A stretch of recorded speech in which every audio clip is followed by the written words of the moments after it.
I can't imagine what you must be going through. God bless you. Jeremy Alex, good morning and welcome. We're moving now to the study of Talmud. We're learning something very, very beautiful, a piece about marriage having 5 voices. An enigmatic piece of Talmud. We don't really understand what's going on over here.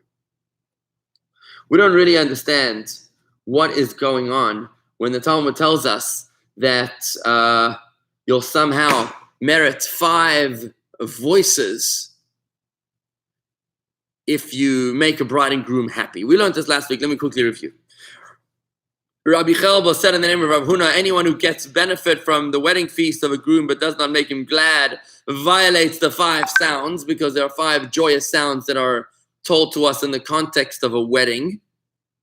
The sound of joy, the sound of gladness, the sound of the groom, the sound of the bride, the sound of those saying praise Hashem. And if he does gladden the groom, what is his reward? Rabbi Shimon Levi said he merits to acquire Torah, which was given with 5 sounds. Also, with regards to Torah, there are 5 sounds mentioned, and that's what the Talmud really got into on Friday when we studied this. What's going on over here? Like, what's up? Somebody reading the Talmud here could easily be forgiven for wondering what on earth is going on over here. Why the Talmud is telling us this utterly random piece of information, which has no bearing whatsoever on my life. That if you do dance at the wedding, you'll merit 5 voices, whatever that means. And if you don't dance at the wedding, you won't merit the 5 voices, the 5 sounds of Torah. What is this? What's going on here? Let's take a look at the comments at the bottom of the page before I get into my own interpretation, which I'm very, very into on this subject. So if you have this book, we're learning the Ein Yaakov, the Eye of Jacob. It's a 14th, 15th century work, legal and more complicated parts of Talmud. It's made for people like us, business people that have less of a head to study, less of an ability to study for hours on end, more of a lighter form of study. That's what we do over here. The Alter Rebbe says that studying in Yaakov assures a person a portion in heaven because it gives him tremendously good character traits. It gives you a lot more to think about, a lot of good things to think about all day, and it thus is able to inspire you to heaven. So the commentary at the bottom of the page, on page 85, if you have the book, goes as follows. Gladdening the bride and the groom. Why is it important? So important to gladden a groom and a bride. Newlywed couples are generally filled with excitement and joy on their own. Why is it necessary to seek ways to add to that joy? You know, nowadays in Crown Heights in New York, they have these drive-by weddings because obviously nobody can have a wedding, a normal wedding. So the bride and the groom get married with just the rabbi and the witness. And what they then do is they get into an open vehicle and they drive through the streets of Crown Heights, and people are clapping and dancing from the doors of their homes. Why is it necessary? Why is it such an important mitzvah to gladden the bride and groom? Don't they want to just mind their own business? Some answers that alongside the joy of getting married there is, for the thinking groom and bride, the gravity of the task that lies before them.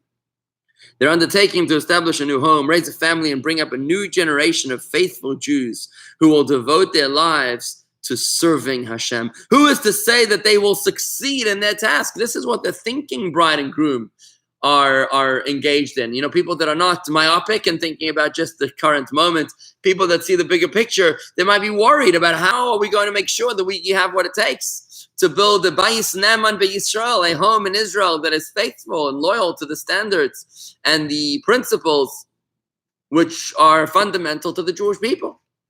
Who will say that they will succeed in this task, one of their life's central endeavors? Who can guarantee that the children they present to the Jewish people will be a worthy replacement for the departed members of the previous generation? How will they avoid the fate of other equally capable and sincere parents whose children do not always turn out to what they hoped? So that's one reason to gladden the bride and the groom, because they're probably pretty stressed out about their long-term future, spiritual future. So others suggest that the very task of raising a new generation to replace the declining one turns one's thoughts to the sad reality of human mortality and to the cherished memory of departed ancestors. I mean, this is a pretty morbid approach to a wedding, thinking of the funeral component of the wedding. When you think about the fact that you're replacing lost people that died already, I don't know, it's difficult for me to relate to this particular commentary here that says that that at the wedding you're supposed to gladden the bride and the groom because they might be thinking about the funerals of their ancestors. However, Reb Shlomo Zalman Auerbach still finds these explanations unsatisfying. The fact is that despite these sobering considerations, the groom and bride are typically more happy at this time than ever before. I mean, let's be realistic about this whole thing. And they have little need to be gladdened by others. Moreover, our model for this mitzvah is Hashem, who himself gladdened Adam at his marriage to Chava and Gan Eden. You know, one of the blessings we say under the chuppah is we ask Hashem to gladden the bride and the groom, just like he gladdened your creations in the primordial Garden of Eden. So God himself gladdened Adam and Eve when they got married in the garden. That's what we ask God to gladden this bride and groom in the same way. So there's something going on over there. And obviously Adam and Eve weren't thinking about their mortality because there was no such thing as mortality when they were married to each other. They still hadn't sinned with the tree of knowledge, which subsequently brought mortality to the world. For the same reason, this was before death was introduced to the world, and there was no previous generation to miss and mourn. So what's going on over here? Why do we need to gladden a bride and groom? A few days ago, we learned about the reason for going to a funeral. The Talmud told us a deeper reason of why you should go to a funeral, why you should say a eulogy at a funeral. We learned this in the Talmud. If you missed this class, you'll find it on youtube.com/Jewish Gardens. If you go to the top of the page, you click on the playlists on youtube.com/Jewish Gardens. You can see all the previous classes, whether it's in Gates of Trust, whether it's in meditation and prayer, or in this case, Talmud. And you go to the Talmud class about funerals and eulogies, you'll see the reason why we're supposed to go to eulogy, because it's a beautiful reason over there. It says that the positive attributes of the person that died are up for grabs. And the people attending the funeral are the most likely to grab that energy and implement it into their own lives. The energy which is now available. It's like an estate sale, you know, where the possessions, the characteristics of the deceased are now available for the taking, and whoever wants to take them can take them. So that's the reason for experiencing a eulogy at a funeral. You're not going to a funeral just because you're making the living feel more comforted. You're actually going for your own benefit as well. So here the Talmud is giving us a deeper reason as to why we're supposed to be joyous at a wedding. Shalom, can you go to your class? What's that? Okay. Shalom, come in.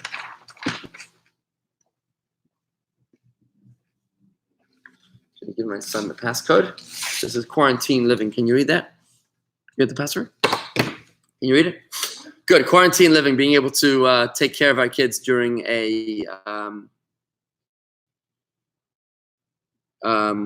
during quarantine. Okay, so Peter Kofler. Oh, it's only a ceremony anyways. Peter, I'm not sure what you're talking about. Do you mean a wedding or you're talking about a funeral? I'm not sure exactly what you're talking about. I'm assuming that you're talking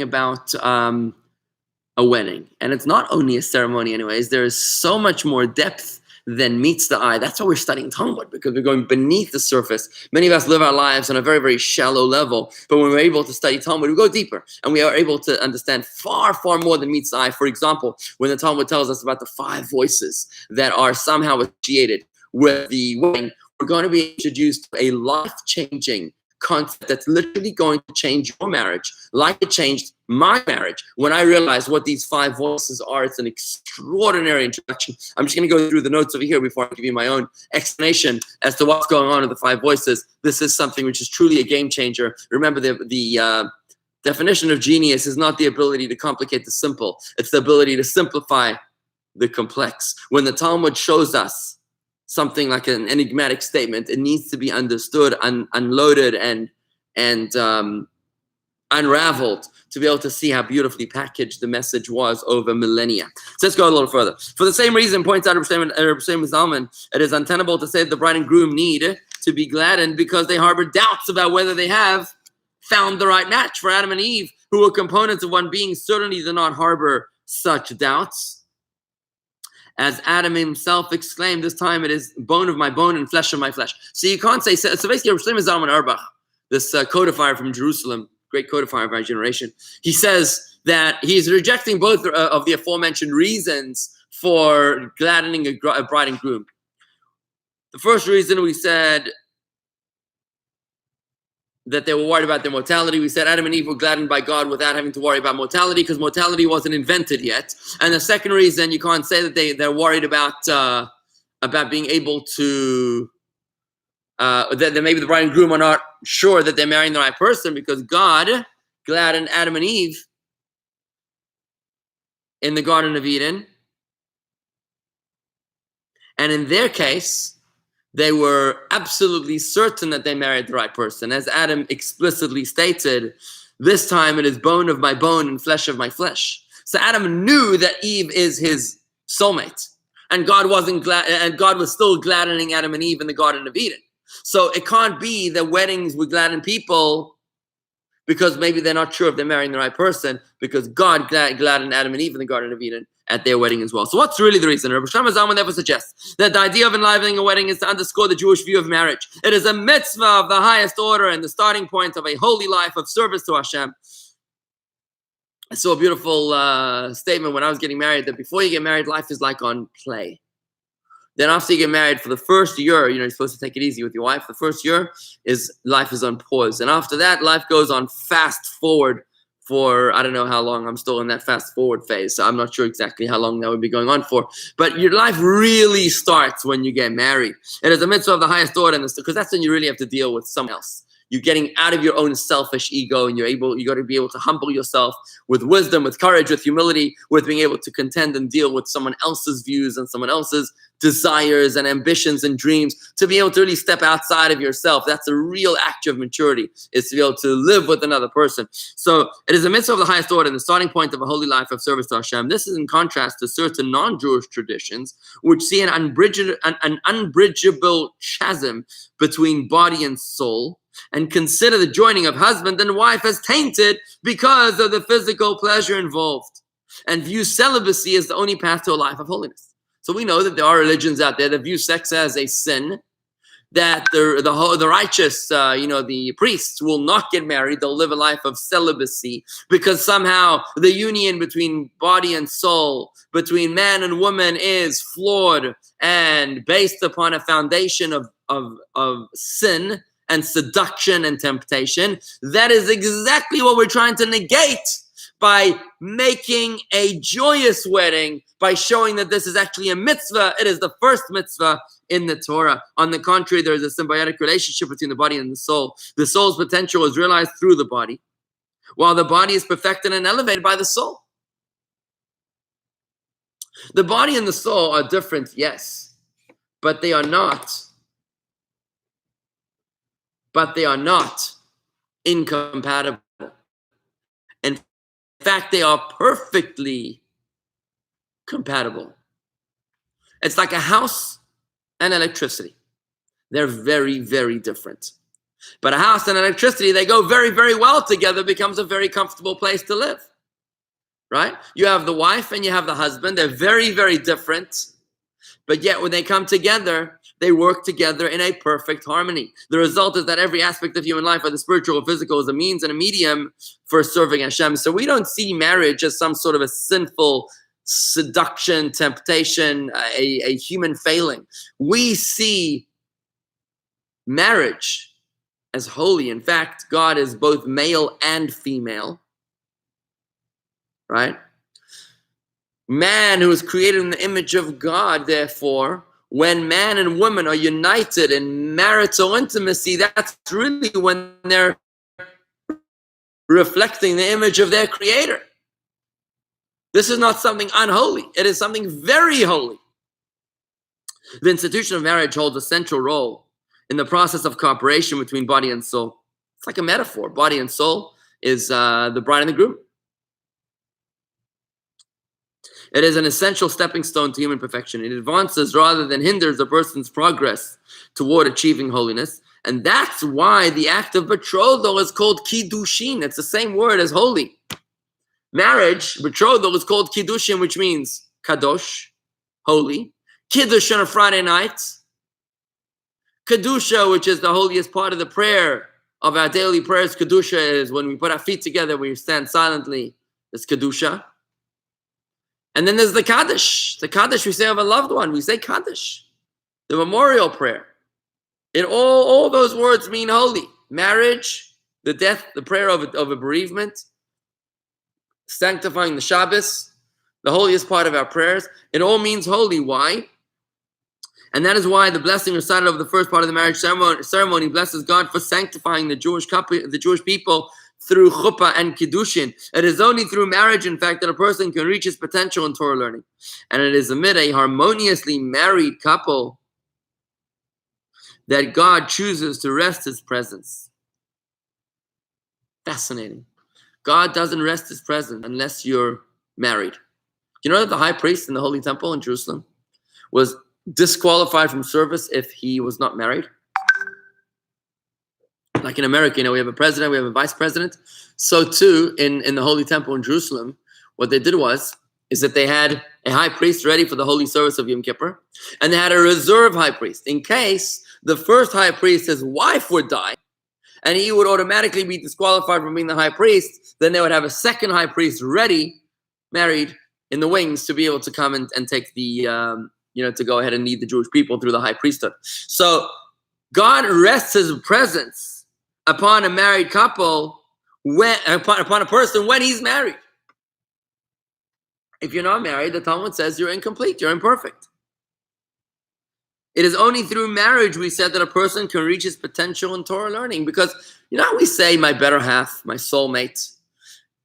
What this really means is that before we're born, our soul is cut into two parts. One part is put into a male, one part put into a female. And those two half souls are wandering around as long as it takes until they find each other. When they meet each other, they pull together like a magnetic connection that cannot be separated. That's how we fall in love. And when we fall in love, we truly have met our soulmate, the other half of our soul. That's what we're talking about. So when we are united as one, when we're complete, when we're finished, when we're perfect, that's when we reflect our Creator in the image of God. These ideas are unique to the Jewish people because other religions view marriage as a human failing. For us, it is human perfection. And these ideas are unique to the Jewish people and the Torah-based program for serving Hashem through the human body and the mundane elements of human life. There's a beautiful teaching from the Baal Shem Tov here. He says like this. It says that it says in the Torah, if you bump into your enemy's donkey actually, while he's struggling on the side of the road, you shall not ignore him, you shall assist him. Interesting law, sounds very simplistic to the Bible critic. Okay, you meet your enemy's donkey and he's falling on the side of the road. I need the Torah to tell me to be a mensch. Is this what what religion is all about? I don't need it. The Baal Shem Tov teaches us, the founder of Hasidic thought, he teaches us the most beautiful insight over here. The word for a donkey in Hebrew is chamor, which is chomer, which means matter, which means mundane, which means physicality. If you feel that your physicality, your donkey, is your enemy, is fighting against your soul, your spiritual pursuits.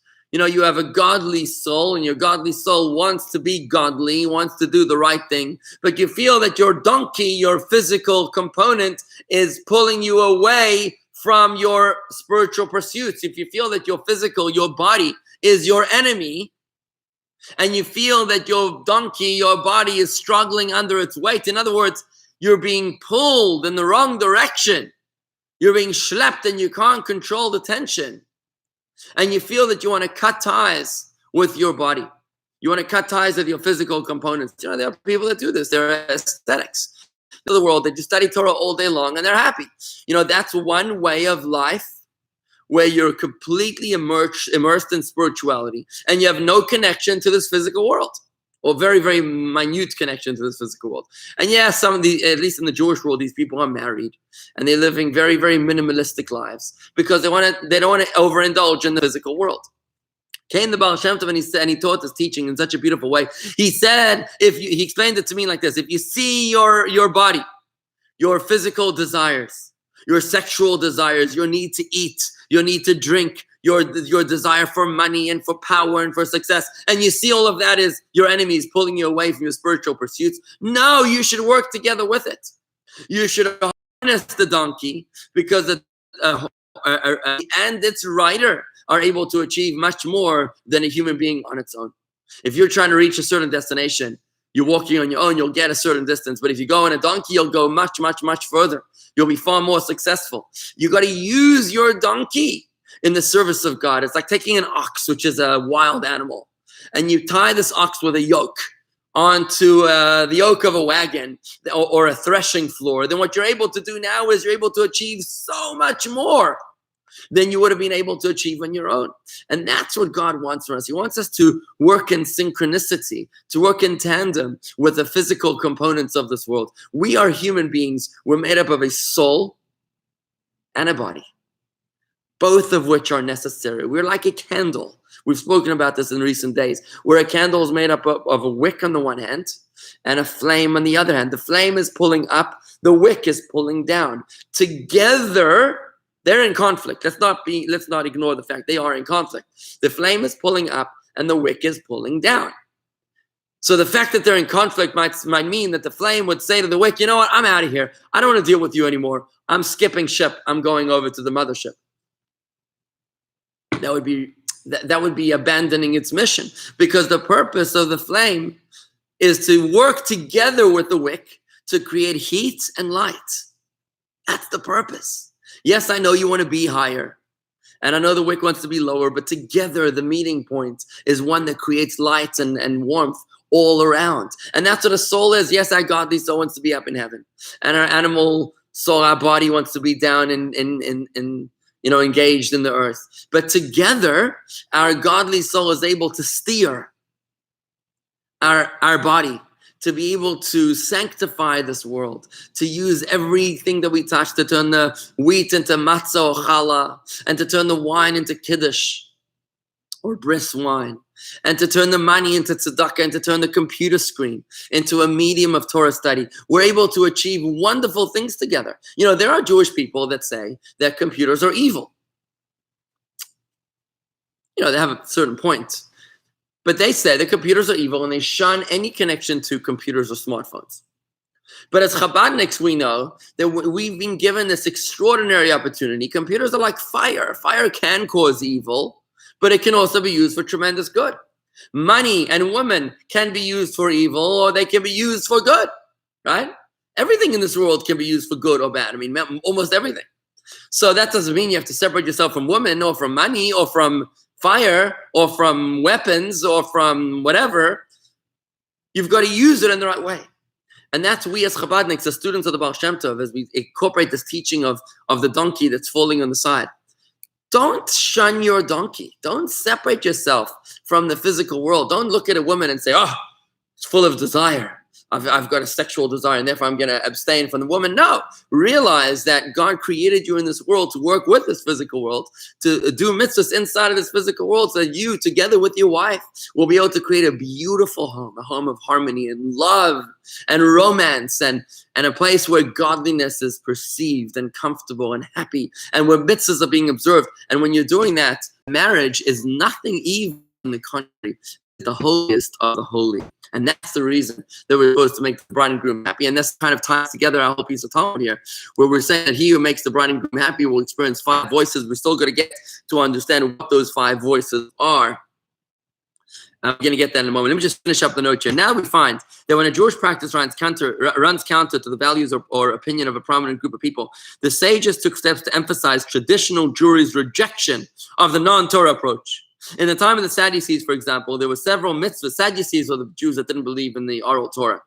There were several mitzvahs whose traditional mode of performance was disputed by the Sadducees. And the sages responded by calling for the traditional practice to be carried out in the most conspicuous way, to emphasize our confidence in the rightness of our tradition and the stoutness of our adherence to the prescriptions of the oral law. So when there were those that rejected the oral law, the sages instituted a practice that doubled down and ensured the public practice of the oral law, so that everybody would be clear that that the law was with the oral law. For example, if you ever had cholent on Shabbos, cholent was a food instituted by the sages to deliberately counter the Sadducees, who felt that the oral law doesn't exist, is nonsense. They read only the written law. What does it say in the written law? It says that you shall not light a fire on the Shabbos. That's what it says, therefore they sit in the cold and they eat cold food all Shabbos long. According to the oral law, if a fire was lit before Shabbos, you're allowed to enjoy it on the Shabbos. That's an addition of the oral law. So since the Sadducees rejected